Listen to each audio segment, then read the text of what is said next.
Hello, hello. Good evening, ladies. How are you? Fine. How are you? Thank God, Baruch Hashem. All right.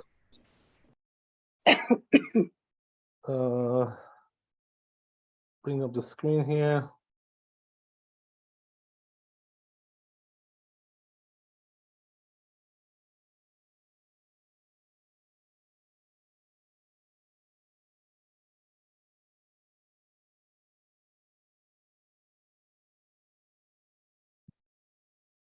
Okay. I'm just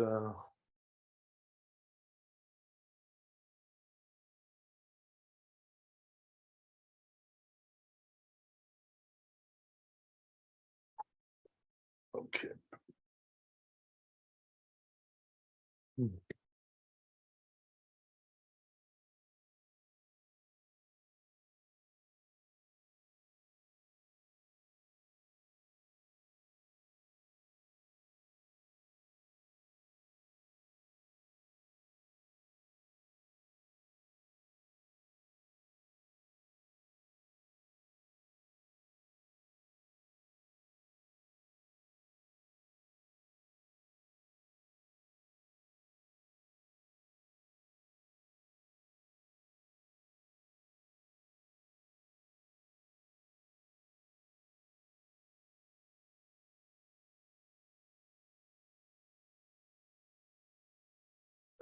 Okay, so it seems like we're up to Vav.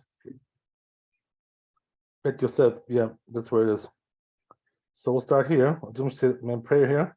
Here at some from the שלא ירד עבודה קלה על ידי ולא יכשל בדבר לך וישמחו בך ולשאול מעצמתו ואל טהור טמא ואל מותר אסור ואל אסור מותר ולא יכשלו חברי בדבר לך וישמח בהם כי אדוני יתן חוכמה מפיו דעת ותבונה גל לעיני ואהבית נקלוט מתורתך. Okay, so it says איתר יד ימינו מניח בשמאלו. So as we mentioned right yesterday in the tour, we said that a person who's left-handed, he puts it on his right hand. Should we call them? That's the right hand for everybody, even though that's his left. What does that mean? It's his left. That means it's his weaker hand. Besopek comments, it says over there, the source is over there, in the Gemara Lamed Zayin Amud Aleph, Tan Rabbanan iter maniach tefillin v'mino. So it says, right, that a person who is lefty, he puts the tefillin on his right hand, shehu smolo, which is really his left hand, as we said, right? Rashi explains, Yamin shel iter havia semol ledideh, that the right hand of the lefty is his left hand. Hoil verov kocho b'smolo, because he's stronger in his left hand. V'atanya, and it's brought down the right arm, maniach b'smolo shehu smol kol adam. But the writer says, right, apparently something else. Right, contradicts this, that he should put on his left, which is everybody's left. So that seems to contradict. So it says, Amar Abaye, ki tanya hi beshoret b'shtei adam. So Abaye says that's talking about a person who is able to, ambidextrous, he can write with both hands. Right, that's something else. But if a person is totally lefty, then he should put on his right arm the tefillin. But if he's ambidextrous, the rule is he puts on his left. Okay, very good. So, Katav Rosh, says the Rosh, the Darshinan Ukshatam Uktaftam. So it says, we extrapolate this pasuk, this verse. It says you should tie them and you should write them. Makativa biyamin, just like the writing should be with the right hand. Af kishira biyamin. Also, the tying should be with the right hand.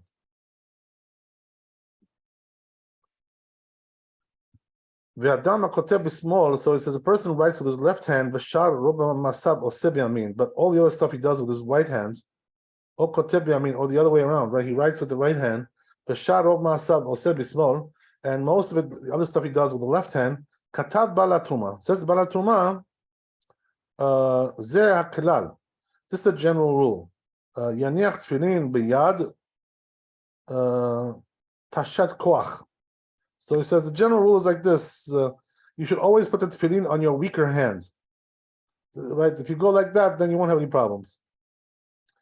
Like Rabbi says, Menachot Lamed Zayin Amud Aleph, the Darish, because he darshans Yadecha Yad Kehe, talking about your weaker hand. But Lo Azinan Batak Ketiva, we don't go according to writing, according to this opinion, right? Yesterday we saw another opinion which says that we go according to the writing. Which hand you write with. Ad Kan Shano. It seems to be also the conclusion of the Mordechai. So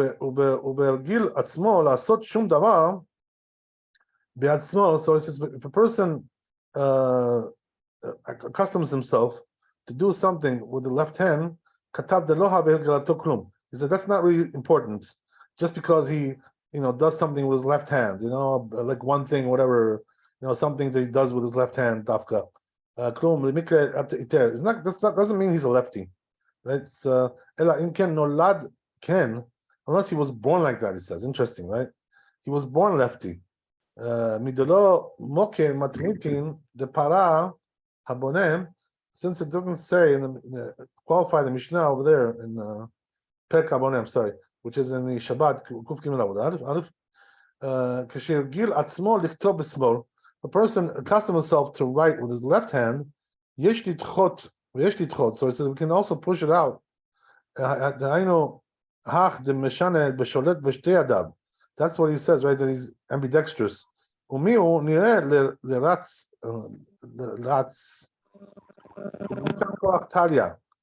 it seems that this rabbi is opines that it has to do with where you're stronger.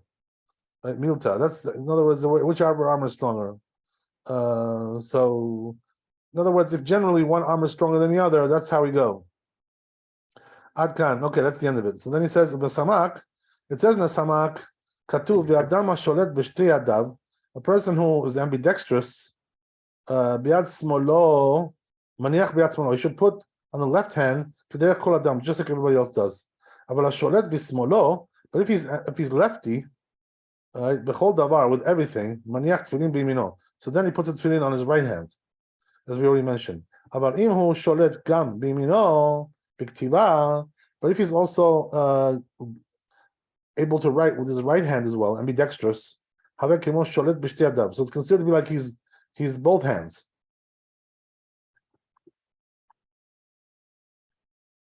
Maniach bismol. So he puts it with his left hand, on his left hand. V'katuv al zeh b'Haggah. It says over there in Haggah on the gloss. L'chen haya omer mori harav Yechiel. This rabbi also said the same thing. He says, my rabbi, the adam shehu iter yad, the person who's lefty, yemino shagil lichtov gam biyamin, but he also writes with his right hand as well. Az yaniach b'smol atzmo. Then you should put it really on the left hand. Why? Because the main issue is the writing, as we said, right? There's an opinion like this. Just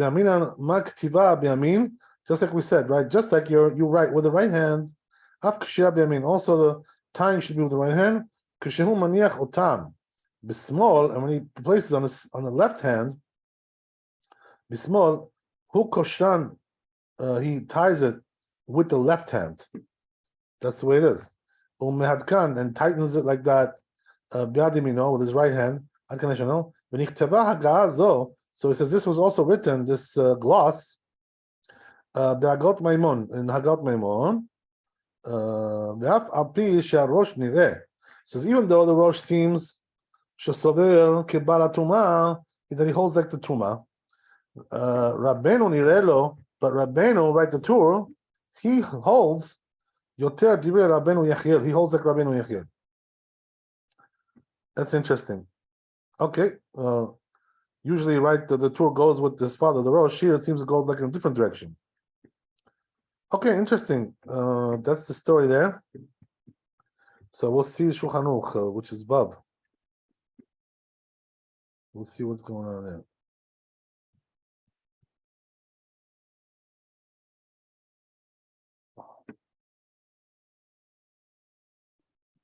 Mm-hmm.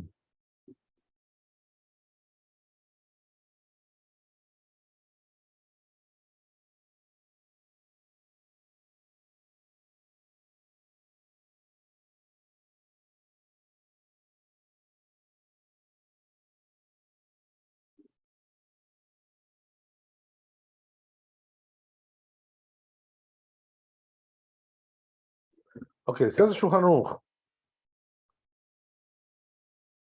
Itel yad yemino, right? We're talking about a lefty, right? Left-handed. Imo se kol malachto bismolo. If he does everything with his left hand, all the functions. Maniach bismolo shehu yamin shel kol adam. So he puts on his left, which is the right, right? Because the left is called the weaker hand. Ve'im sholet b'shtei adav. If he's ambidextrous, maniach bismol. So then he puts it on the left hand, kol adam, of everybody. Everybody's left. Ve'im kotev b'mino. If he writes with his right hand, the shar kol masav, and the rest of his deeds, bismol, are with his left. Or kotev bismolo, or b'shar kol masav, or the other way around. Yesh omrim she'aniach tefillin b'yad shetash koach. So in a case like that, there is an opinion that says you should put on your weaker hand. The bainan yad keha, because it says right that should be the weaker hand. That's how they darshan in the pasuk. V'yeshomim, there's another opinion. We saw both these opinions in Bet Yosef. Shayat shkotev ba hi chashuva yamin, that the hand that you write with is called the right hand. L'inyan zeh, regarding this issue, umaniach tefillin b'yad shekinegda, and you place tefillin on the other side, right, on the other hand. Okay. So says the Ramah, whatever. Yeah, Hagar Hachinahug. This is a minhag, right? So in other words, the minhag is like the second opinion, and also according to the rules of Shulchan Aruch, also right. When there's a yeshomim, we go like the last yeshomim. So therefore, right here, that's also what we do. So therefore, the halacha is we go according to the hand that you write with. That's what really fixes the whole thing here.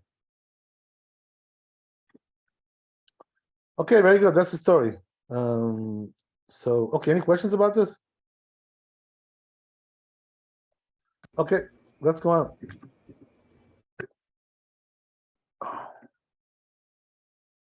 We're going to Zayin. Okay, so it says right in the Bet Yosef, Matzati katub sheshalt shelat adam sheyesh lo makah b'zor'o. So it says I found there's some kind of place that he found written a tshuva response that a person has a wound on his arm. So then what does he do? Where does he put this tefillin? Right? In other words, the place where he's supposed to put the tefillin, there's a wound there. So he can't put it there. So what should he do? Right? So it says we learn in this parak of Amotz Tefillin, Eruvin, Makom yesh b'zroa li'aniach tefillin. So it says, really, there's a place on the arm for two tefillin, right? So therefore, even if you can't put it on one place, you can put it on the other place. So you got two places there, right? But it's an interesting thing with this. Nowadays, by the way, the custom is that they make the tefillin quite large. And when you make it that large, there is not place for two tefillin. That's the thing, There's only place for two tefillin if you make them small. So in our times, it's just not going to cut it, this thing, right? So what do you got to do? You got to order like a small tefillin, a special one. They do make those, by the way, in Israel. They make very small tefillin because some people like to put two together, Rabbeinu Tam and Rashi, to put it together. So what you do is you order like a small tefillin, and this way you'll have room, maybe, perhaps, right, depending on how big your wound is, right? That depends on how big it is. Could be larger, there's no room at all. Depends on the situation. Rabbi, you told us that Rabbi Vada did not like that method, right? Yeah, he didn't like it for several reasons. He didn't like it, but there are people who have discussed them. No, I see people wearing two at the same time. The small Rabbeinu Tam, tiny square. Exactly. So those people, even though we have some issues with them, but we're talking just about the technical issue here, right? So we have some issues with them, but anyway, the bottom line is, right, that if a person can't put tefillin on his arm because there's not enough space, so he should get a small one, right? That's what he should do. There's no other choice. Okay, good. That's pretty much the idea.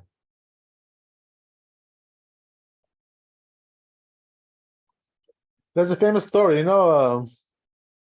that when they learned in Parat Yosef, the yeshiva there in the old city, that was like the only Sephardi yeshiva, like 50 years ago. There was nothing else. Today we have, Baruch Hashem, we have hundreds of them, but in those days, that's all there was. So what happened was that, by the way, did you know, Yitzchak, that Parat Yosef, that yeshiva, was built by who commanded to build that yeshiva? It was a Ben Ish Chai. Ben Ish Chai? Yeah, Really? Ben Ish Chai told them, he said, go to Yerushalayim and build the yeshiva over there. So they did it. So it was really done on his command, that yeshiva. Can you imagine? Interesting. Yeah, very interesting. Yeah. So what happened was that, during the war in 67, whatever it was, right, they destroyed it. They destroyed that building that was built by the Ben Ish Chai. So what happened was that they built another building afterwards, So today it's like a new building they have there. Wow. The old one was like burned. They burned it down to the ground, the Arabs. Wow. Can you imagine? Yeah, So when you go up there to that yeshiva, Parat Yosef, you see the kotel like right in front of you because it's right in front of the kotel. Can you imagine? It's right next to the Temple Mount, man. It's like incredible. It's like you gotta see it. It's like you can't imagine what it looks like. It was right there by the kotel? Yeah, it's right by the kotel. That's where it is. Old city. Yeah, it's incredible. You gotta see it. You gotta see the view from there. It's incredible. You can't. Wow. It's something unusual. What can I tell you? Okay, so anyway, right, that's the story about the Parat Yosef. Why am I telling you this? Right, I forgot the rest of the story. That's just the beginning. So what happened was, right, that Parat Yosef, there was learning there over there. Rav Ovadia was there, Maran Ovadia, and Rav Chacham ben Zion Abba Shaul, and then there was also another rabbi. His name was Rav Zion Levi. So Rav Zion Levi, he became the chief rabbi of Panama.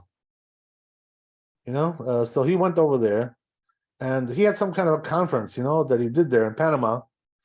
So he invited Chacham ben Zion and the rabbi, to come, So they came. And this was like many years ago. So they both came to the conference in Panama, So Chacham ben Zion, they saw him over there, some people, So he usually used to wear two tefillin, So he wore one. So they told him, they said, why are you wearing only one? You usually wear two. So he told him, he says, yeah, but he says, the rabbi's over here. He says, he meant Ma'ad. He says, I'm afraid. He was afraid to put tefillin in front of him because he knew he didn't like it. So he didn't. They were friends, or yeah, they of course they were friends, But Chacham ben Zion, had a very healthy respect for him, if you know what I mean. When you know a person like that, you have to humble yourself a little bit. You know what I mean? You gotta. That's the way it was. Okay. The rabbi himself told us this story. It's a famous story. so he would actually wear Rabbi Ben Zion would wear the small one, the two. Yeah, two small ones. Yeah, like many people do. Many people wear that. I want to tell you something also funny, which is that we call it towards the end of the life of the rabbi, there was a certain chazan, who was praying there, and he wasn't full time, just part timer, Once in a while he would come in. It was for a little while he was there. So his name was Batsri, Batsri, which is also like a famous Iraqi name, whatever, So his father was like a famous Dayan. He's a famous Dayan. He's still alive. So he's also Dayan, his son, right? So what happened was that their custom is to have put tefillin. You know what I mean? The family, they have a family custom. You know what I mean? So he came to the rabbi to be chazan over there. So he was wearing tefillin and being the chazan over there. So it seems like the rabbi allowed him because it was like their family custom, whatever. Even though he didn't hold by that, but it seems like the rabbi, gave in on that a little bit. There was an interesting twist to the whole story. Okay. I'm assuming he did that because it was a family custom by them, So you know what it is when you have like a custom like this, where like your forefathers, it's like hard to give it up. So I don't know, yeah, I'll tell you. What can I say? It was something very, very interesting. Okay. Anyway, right, going back to what we said. So why do we get to all this, right? What's the connection? Because it says in Eruvin, Tzadiki Amud Bet, that there's room on the arm and also on the head for two tefillin. That's what it says there. By the way, that implies a little bit like the Kabbalah, that you're supposed to put two tefillin. You know what I mean? It's implied a little bit in that. Because otherwise, why would you need room for two tefillin? Right, especially Okay. when you told us, Rabbi, one is Rabbeinu Tam is Chochmah and the But the other Rashi one is Bina, Bina. right? Yeah. So wearing them both at the same time makes sense. Yeah, I mean, it's a big charge, let's put it this way, right? It's a supercharger. Right. Okay. At the same time, how can you have Bina if you don't have Chochmah? Right, So- yeah, of course, you need both. That's the whole thing, right? You need both. Okay, interesting. So that's the story with that. So let's go to Shulchan Aruch Zayin.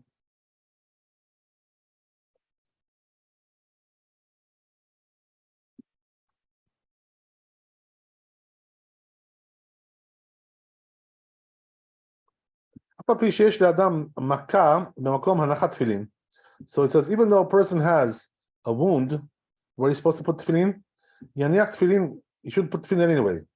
Because there's enough room over there for two tefillin, as we said. So it says, because the bone, the upper arm, right? In other words, that upper arm, until your underarm, right? Whatever you call that, right? Armpit. That's where you put the tefillin. Okay, very good. That's the idea. That's the Shulchan Aruch here. Let's go on. Okay.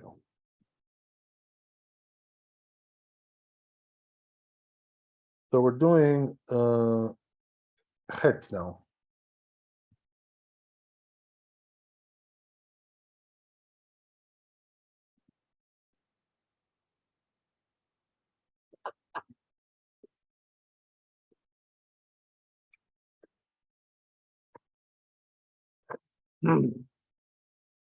So it says, it says in Bet Yosef that the straps, you should tie it, you should wind it, around your forearm, right? Until you get to your middle finger. Right? That's where it's written, this issue, Lamed He Amud Bet. Regarding what Rapapa says, Gardu meretzuah ksherim belohi mikral de'it lehu shura v'kama shura. So he's asking you right over here in the Gemara, what's the size of the straps? Amar Rabbi Bar Chama Amar Esh Lakish ad etzba, right? It has to be the size of a finger, right? Sarad, Sarad. Rab Kana Mechave Kafuf. So he showed bent. Ravashi Mechave Pashut. And Ravashi was showing it open, straight. So we'll see what that means. Rabba Katilahu Pashit. Rabba would tie it and then open it. Shadelahu Rab. Pashit Shadelahu. Then he would place it.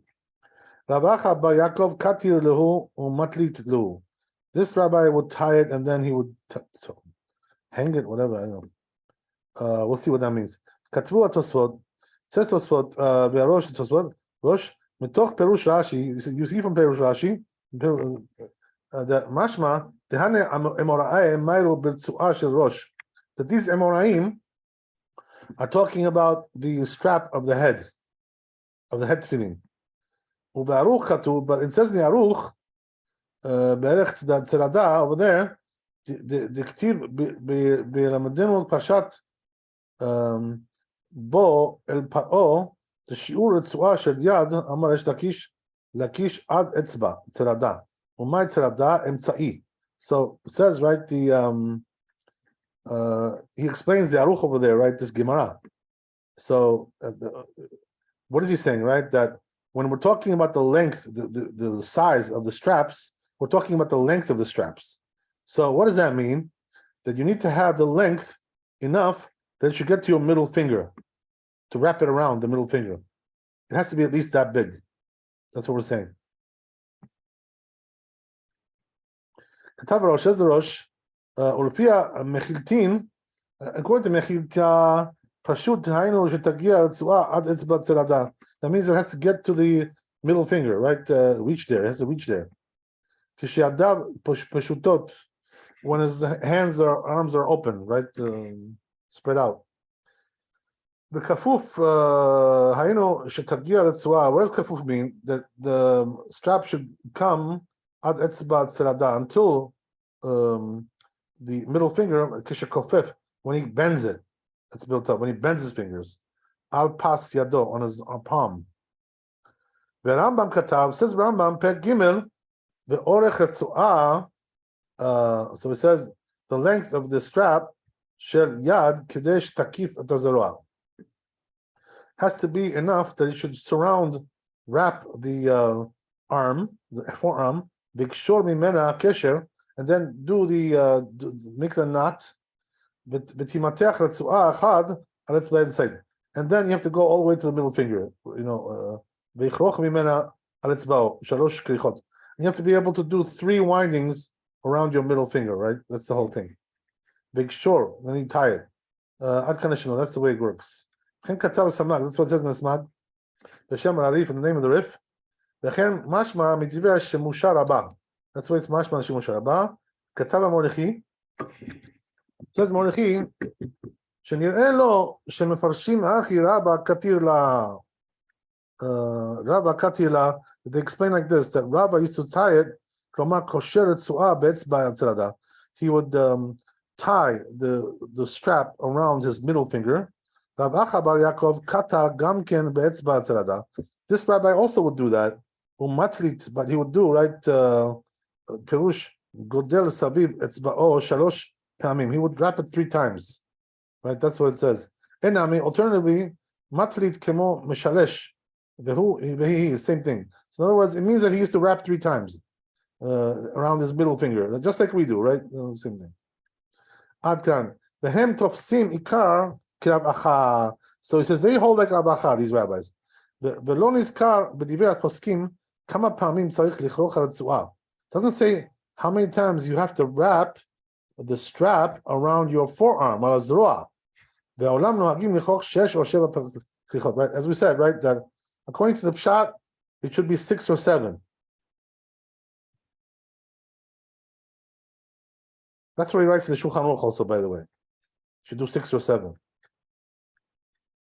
Yeah, but if you don't have enough to do the tying on the lower arm, and it reaches you can do the middle finger. Is that kosher?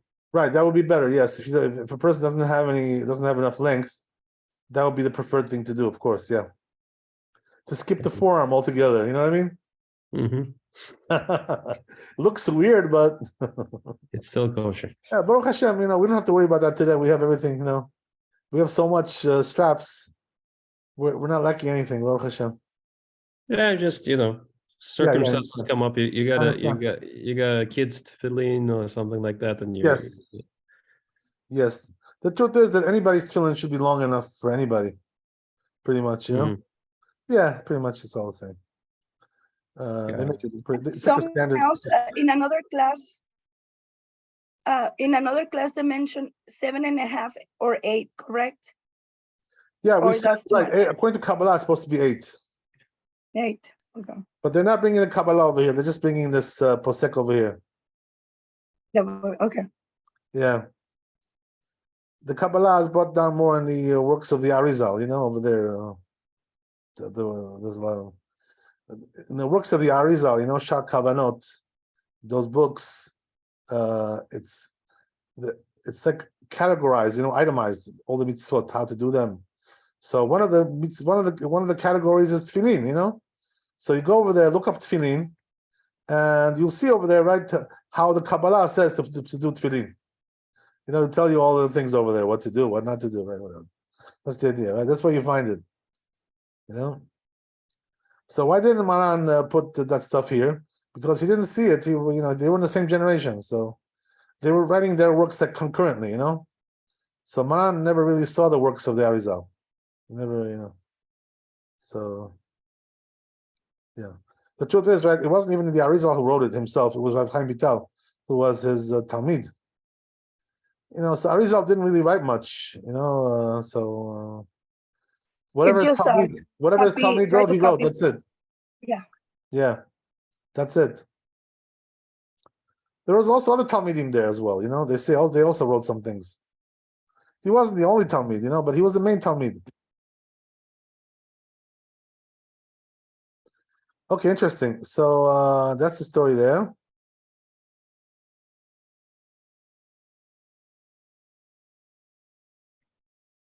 So this one we already did. So let's go to Shulchan Aruch. Chet. So it says, Orech HaTzuah shel yad כדי שתקיף את הזרוע וביקשו ממנה הקשר ותתמתח על אצבע האמצעית ויכוך ממנה על אצבעו 3 כריכות ביקשו. So he says, what is the length of the strap of the arm? Has to be long enough to wind around the forearm and then go to the middle finger and do 3 times there. That's the story. So he says, V'nohagin ha'olam. So he says the custom is lichroch al hazroa. How many times they do it around the forearm? Shisha or shiv'at, 6 or 7. Krichot, right? Okay, that's what they do. So says the Rama, V'en lichroch al tzua ala tchtitorah, k'dei lechazka ala yad, right? So he says you shouldn't wrap the strap around the titorah, which is the base of the tefillin, in order to make it stronger on the arm. Some people, by the way, they do this, I see some people that they do it, but he says not to do it, right? So the Ramah says not to do it. The question is why, right? What's the reason why? What does that bother you? So let's look at the Mishnah Berurah here, and we'll see what he says about that.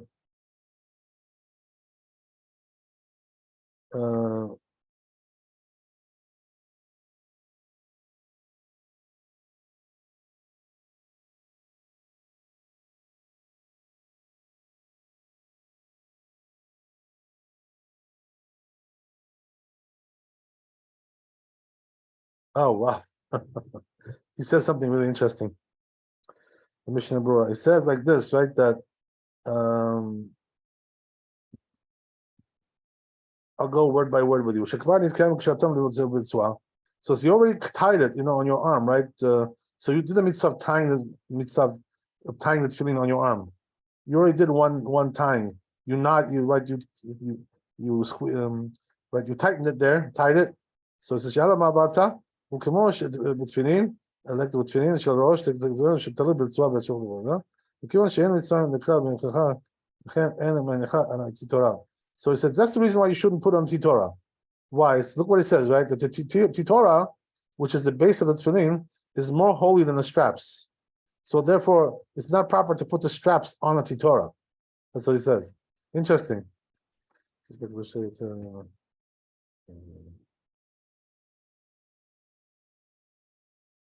Okay, interesting.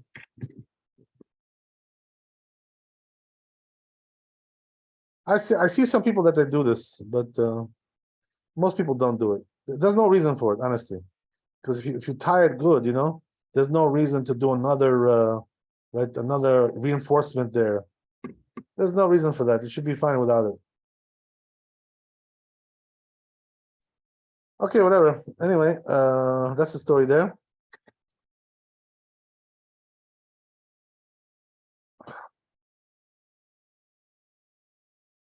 So now we'll go to Tet.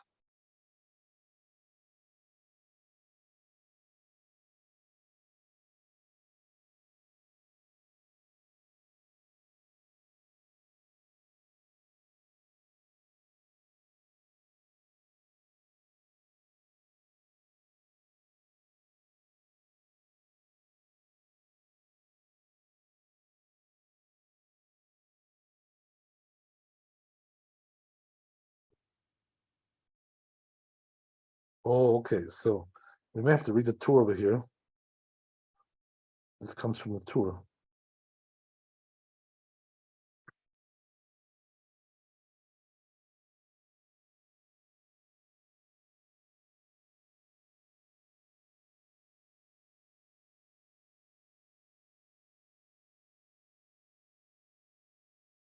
So I'll read the whole thing. This Torah that we didn't read yet. So it says like this, right? That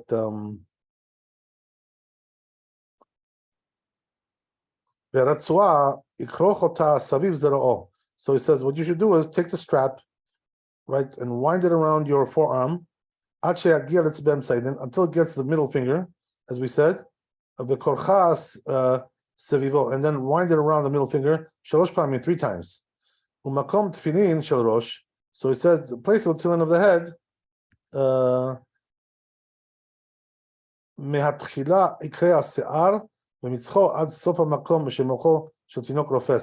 so he says, where is the proper place for the tefillin of the head?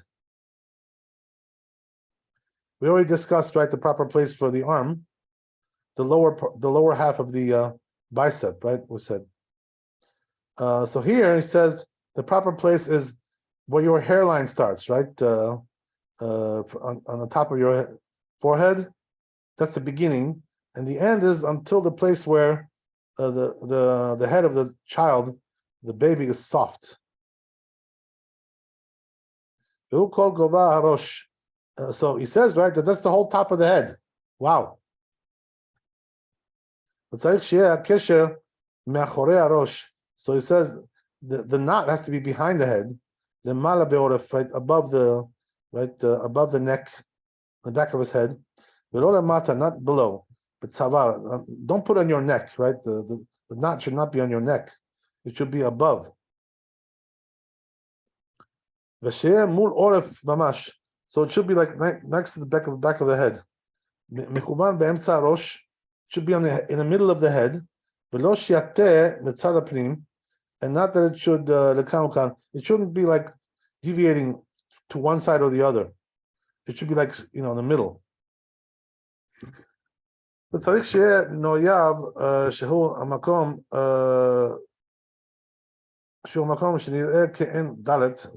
it should be that the place where you see the dalet there, the tzad chutz towards the outside, but not the tzad harosh, not towards the head. So it says also I think this is already later on. We don't need to read this yet. We'll do that later. So let's go back to Bet Yosef.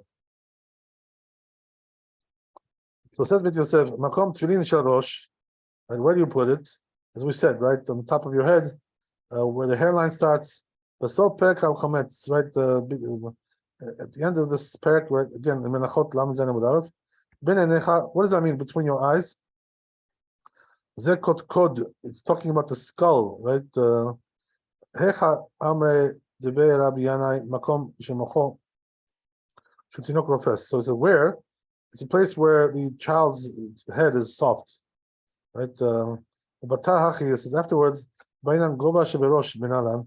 How do we know about the size of the height on the head of the tefillin? How do we know that? Where do we learn that from? Because there's a Braita, Ben Enecha Begoba Shel Rosh. So it says when it says between your eyes, we're talking about the top of the head. You're telling me on top of the head. Or maybe it should be like literally between your eyes, meaning to say that it should be, on the forehead, right? Low, like really low, down low. Here it says between your eyes. Also later on it says a different place. Between your eyes. Regarding the dead. Just like there, it's talking about the top of the head. A place where it becomes bald. Here also it should be on the top of the head. Place where there's baldness there. Katavarosh says the Rosh Alzer regarding this, and that which we say.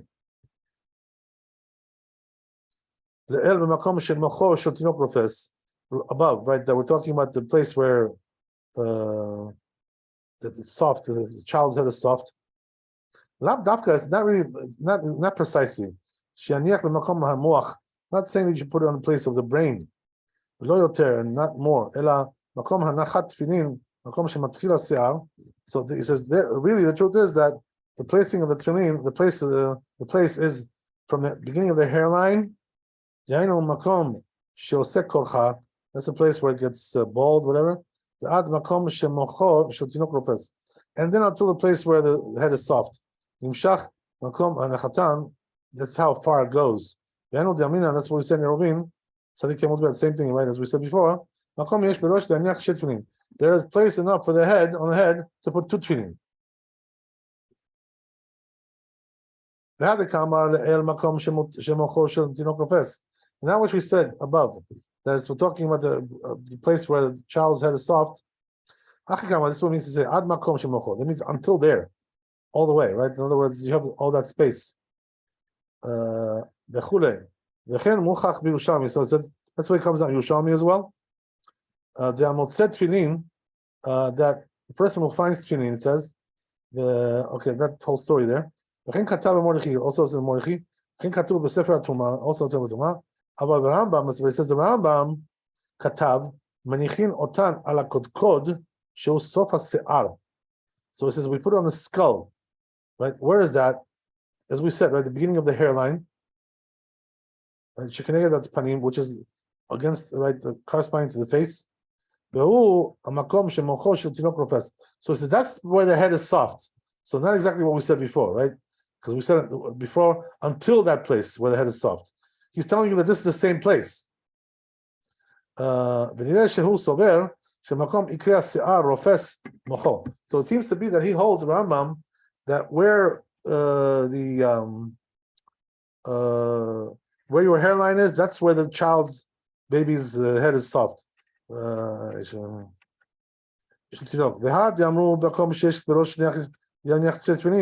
that which they said, he told me that they said there's place for tefillin, for two tefillin on the head. אפשר דלא זה, על זה כמה.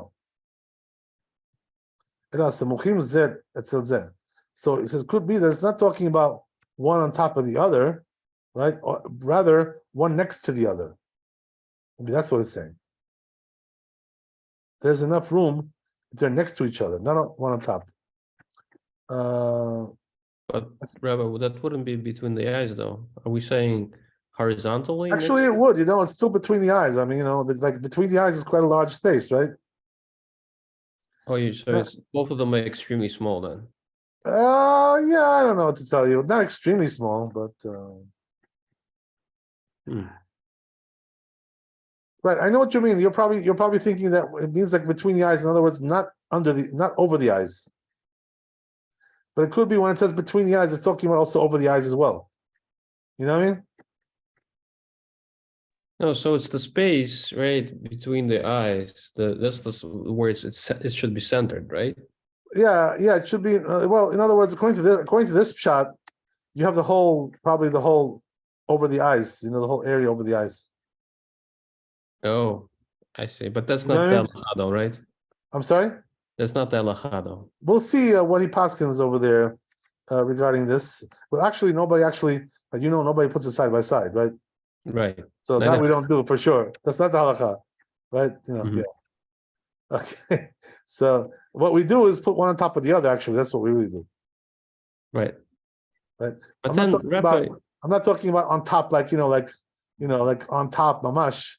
I'm talking about like above, right. Yeah. One behind the other. Right. Yeah. But also the soft spot. That's just that's a small space as well. It's not the whole. It's not such a large area, right? The baby. Honestly, I don't know. I'm not a doctor. I don't know about these things. I'm not really knowledgeable on this issue regarding this. For adults, it closes up, so it becomes very small. Oh, good. Yeah. Really good. So that's called closes. So it will become a really small area. I heard that, by the way. You just reminded me. I heard that also. That for the adults, it closes. Yeah. Yeah, there's two fontanelles. It's called the one in the front. Fontanelles. Oh, I like that. What a name! Oh my God. Ooh. That's the name for it. Yes. Okay, fontanelles. Mm-hmm. If I tell the Rambam the fontanelles, what would he say? But it should be exactly there. I'm sorry. It should be exactly on that area.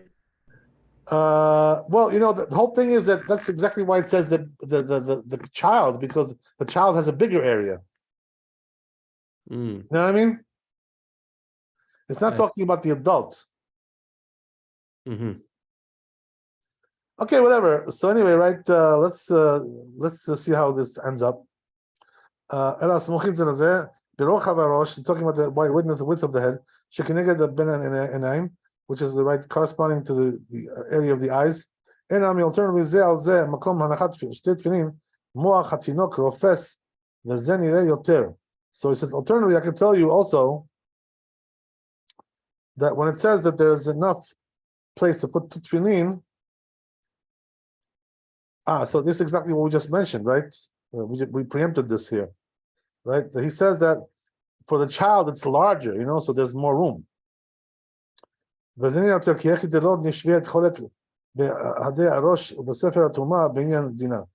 he says this comes out better. Why? If we do it this way, there's really no difference between all the Rishonim. They're all saying the same thing.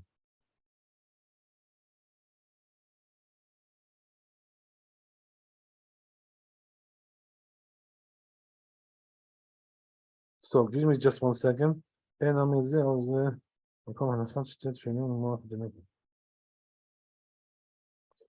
So in other words, comes out that it's a larger space. Right. That's what he wants to say. For the child, whatever. Right. So okay. So that comes out to be that really they're all saying the same thing. All the Rishonim. So what does that mean? Starting on your hairline, you have enough space to put tefillin. Going upwards, right? Back, going towards the back. Okay, interesting. That's the story there. Let's go to Shulchan Aruch.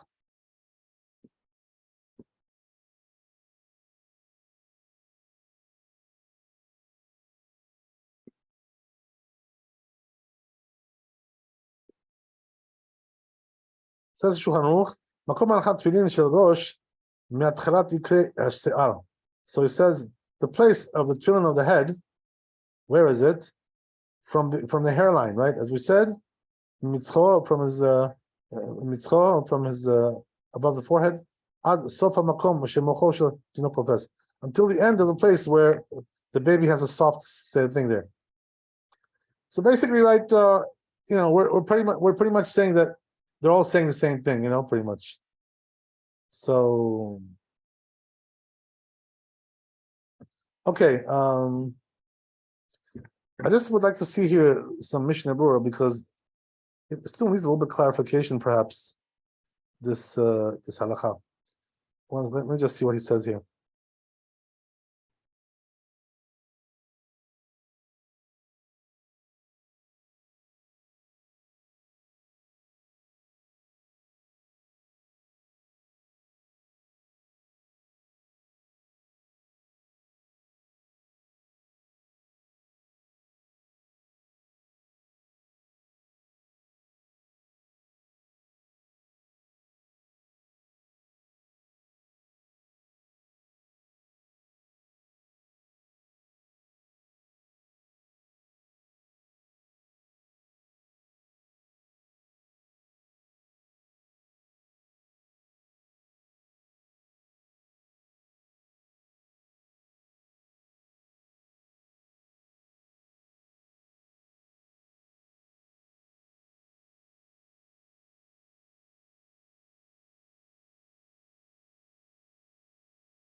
So in this Mishnah Berurah, he warns about the issue of not putting it on your forehead, right? Because you're not really fulfilled your obligation at all like that.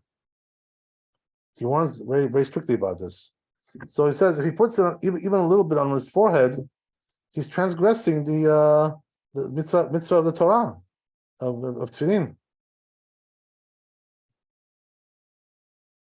Unfortunately, there are many amaratzot, in our where we reside over here, who don't know how to put tefillin properly on the head.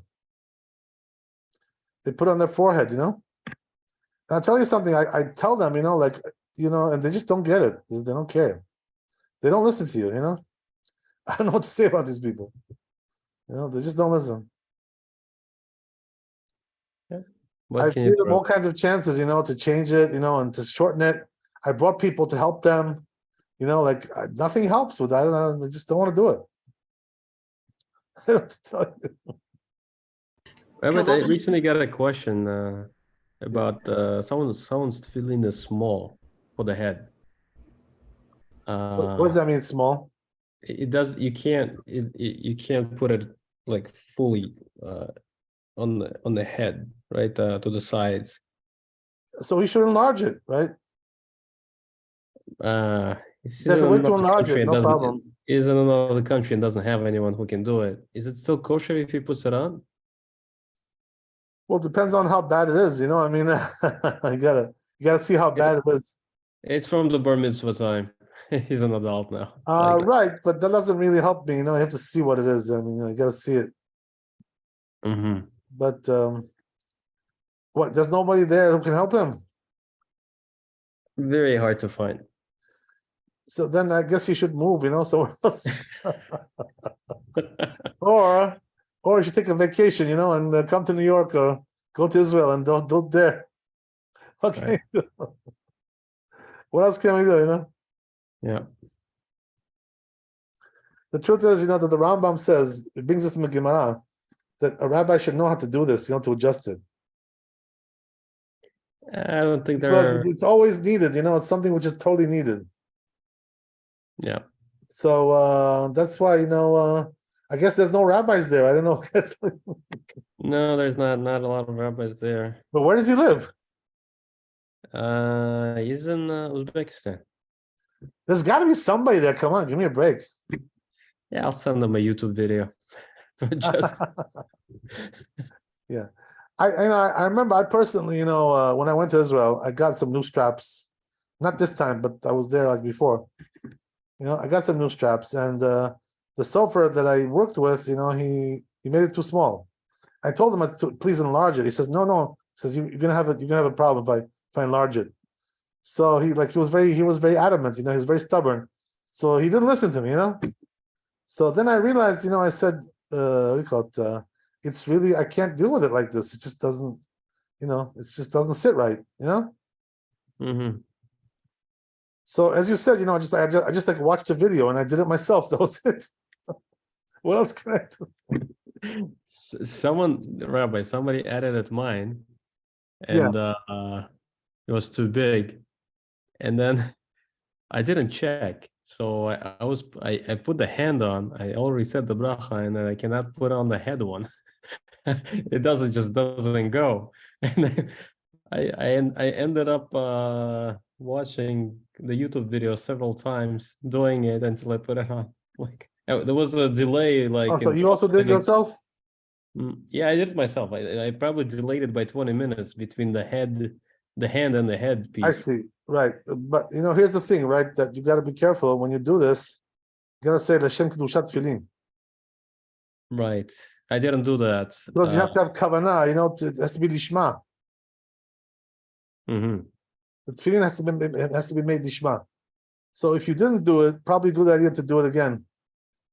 Tie it again, I'll check that, by the way. I'll check that halakha. But yavad, if you can rely on that or not. I think you cannot rely on it.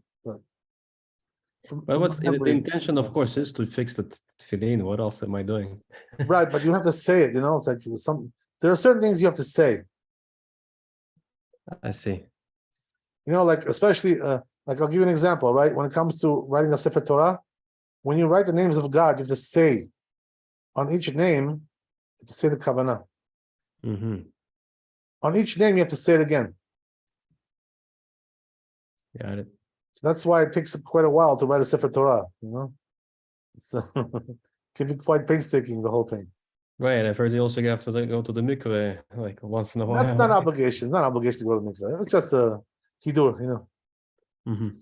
Okay, whatever. So anyway, right, as we said, that's the story there.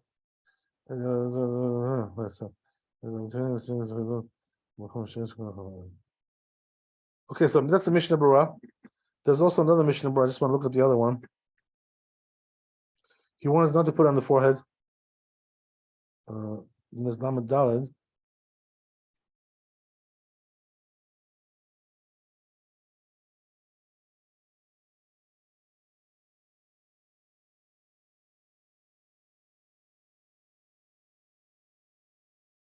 Right. So you see, that's the thing, that what they don't describe over here, in the poskim, is where is the end of this place exactly. In other words, how much space do I really have? How much slack do I have? Nobody really discusses this, precisely. So what does that mean? They're telling you it's the end of the place where the baby is soft. So I guess the only way to really find out was to, would be to go to a doctor and ask him. I don't know. Usually the baby, when they have the soft fontanelle, the front, there's the beginning, where it's the beginning of the receding line, and then right where, I don't know what's the proper name, but when you cannot shave your hair in that area, I think that would be the end of it. Oh. Well, I mean, we're talking about the top of the head. Right. So what do you mean by that you can't shave your head there? Well, the fontanelle, where is the beginning of the receding line is the beginning of the fontanelle. And then the end of the fontanelle is exactly at the same area where you're not on the side of your head. They're not supposed to shave around that area. Right, but we're not on the side here, we're on the top of the head. In the top of the head, but what I'm saying is to take the same measurement that, where you don't shave your head, to put it up here, like, I don't know if that makes any sense. I'm not exactly sure what you mean by that. Meaning what? I'll show you what I mean, right? Like the peot are over here, right? This is the place where you can't shave them. Peot. Right. So Like if you go here, up, like go, this area, correct. But we're talking here, like top of the head here. Right. But if you go up in that same measurement, You mean like parallel to it, like something parallel, like that? thank you. Yeah, that would be the right. I see. Parallel. Yeah. Oh. If you go, right. So if you go where your kippah is, which is the crown, I think you went too far. Oh, that's very interesting. Wow. So then, where would the border be then, if according to what you're saying? Where would they what? The border. It depends on the baby. We call it in Spanish mollera. I don't know, Bruria, if you know the mollera. So it would be like so it will be like a soft spot. Yeah, it's like round, and you can feel it. You can feel it on the baby, so you can feel the edge. So how far does it usually go? Like on the average, let's say, right? What are we talking It will about? be like this area here. The middle of the head, the middle? Yeah. Before the middle, before the crown of the head. Yeah. Before, like, right, I see, right. The crown, if you went to the crown, it's too far. So it's between, the head, the receding, the receding, and what she just explained, Right, I understand. I think I'm pretty understanding what you guys are saying. But interesting, right? That we saw also another opinion in the Bet Yosef, which is that the whole top of the head is kosher for tefillin. There's also another opinion like that. So I'm just wondering, it must be that there's a machloket, because according to what you're saying, we don't go to the whole top of the head, right? Right. So the baby's so when the baby is born, the crown of the head, that bone is there. What is not formed is what it's in the fontanelles, which is formed, I think, is 18 months after he's born or something like that. And then that area, what Esther said, that it closes, as we are adults. Okay, beautiful. That's very nice. Okay, thanks for all this help, because now I understand a little bit better what's going on here. That's nice. All right, beautiful. There's also here Biur Halacha. Just want to see if he says anything interesting there. 1 second.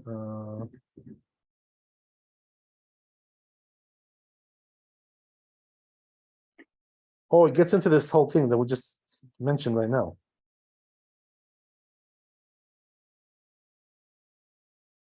Oh, look what it says, right? Okay, so this is exactly what we just talked about. It's talking about here in the Biur Halacha, right? It's saying like this, right? So it's looking to Rabbeinu Cham. Mashma deminayu, that they from there it implies that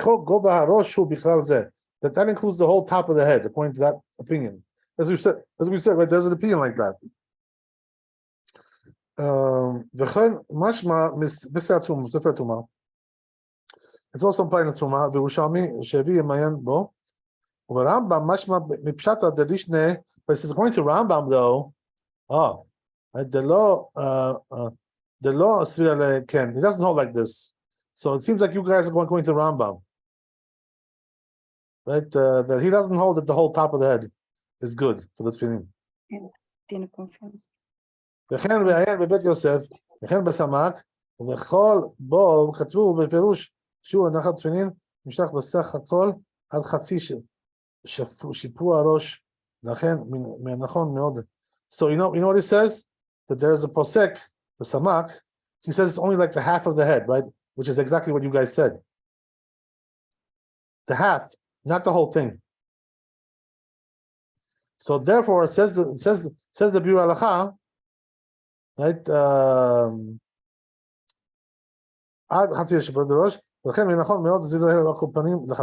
So he says, therefore, lechatchila, you should be careful, he says.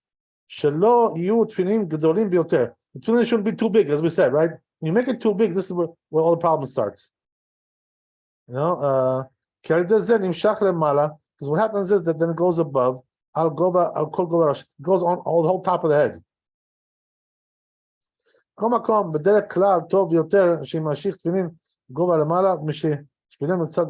But he says, look what he says, right? Even though there's an issue with this also, as we just mentioned, but he says the worst thing is when it comes down, when it droops down on your forehead, because then it's really pasul, according to all opinions. That's the worst thing out of all. He says why? Because when you put it on the top, he says at least there are some Rishonim that allow you to do that. But when it comes to the forehead, nobody does.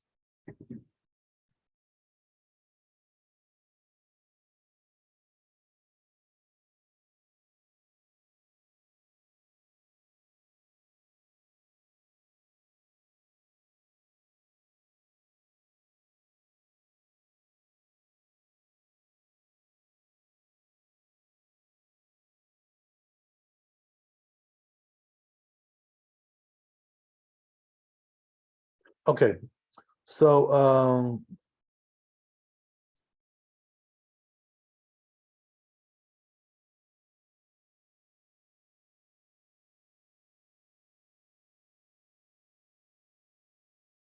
okay, so what's the bottom line, right? The conclusion is like this: that